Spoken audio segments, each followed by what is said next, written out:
السلام عليكم ورحمة الله تعالى وبركاته أحبائي الكرام. اليوم غنحضر معكم إن شاء الله وصفة طبيعية للشعر المتقصف والناشف وللحصول على شعر طويل. قبل ما نبدا في تحضير الوصفة كنتقدم بالشكر الجزيل لجميع المشتركين اللي عندي في القناة والمنضمين الجدد. شكرا لكم بزاف على التعاليق المشجعة وعلى دعمكم ليا، أحبكم في الله. وبالنسبة للناس اللي شافوا القناة وما مشتركوش فيها، فضلا وليس أمرا اشتركوا فيها وفعلوا الجرس باش يتوصلوا بكل جديد إن شاء الله. ندوزو المكونات ديال هذه الوصفة الرائعة. عندي هنايا حبوب زريعة الكتان، عندي كريم الكوكو او جوز الهند، وعندي هنايا زيت الزيتون، وهنا عندي الماء الساخن. الطريقه البنات غادي ناخذ الماء الساخن ونضيفه فوق زريعه الكتان،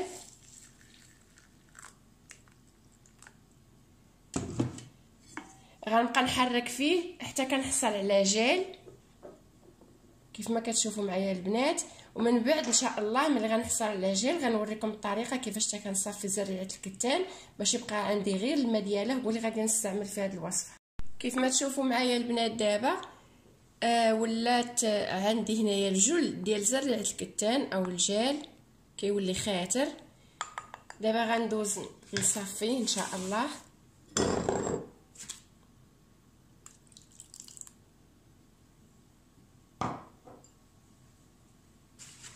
من الاحسن اننا نديرو هاد الطريقه بلا ما نتبخو زريعه الكتان والماء، لان كيولي جال قاصح وكتولي واحد الصعوبه باش نصفيه. فمن الاحسن اننا نخويو غير الماء سخون على زريعه الكتان وكنخليو حتى يترخى شويه، ومن بعد كيبقى جال عادي. كيف ما كتشوفوا كتكون سهوله باش يتصفى لينا.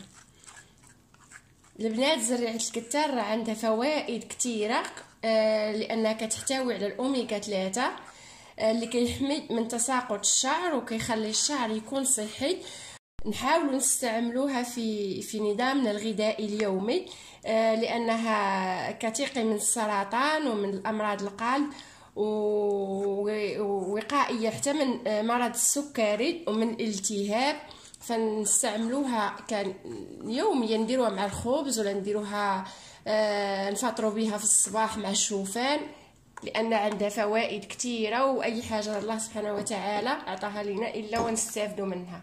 ودابا البنات غندير الكريم ديال زيت جوز الهند نضيفه،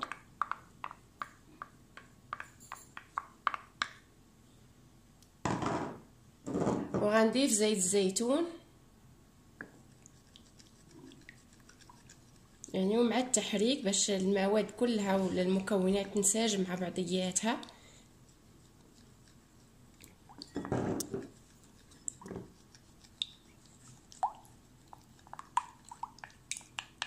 كنحركو مزيان حتى يتخلط الخليط مزيان، يندمجوا المكونات. ومن بعد البنات غنبقاو نديروه مره كل اسبوع، نطبقوا هذا الخلط على الشعر. كتخلي الشعر ما يبقاش ناشف وما يبقاش متقصف، وكيولي الشعر طويل، يعني كتكون عندها واحد النتيجه هائله ورائعه. كيف ما كتشوفوا معايا البنات كيولي الخليط بهذا الشكل، ونطبقوه مره في الاسبوع. البنات كنتمنى هذه الوصفه تعجبكم ان شاء الله وتستافدوا منها، ولا عجباتكم ان شاء الله ما تنسونيش من اللايك. احبكم في الله ومع السلامه.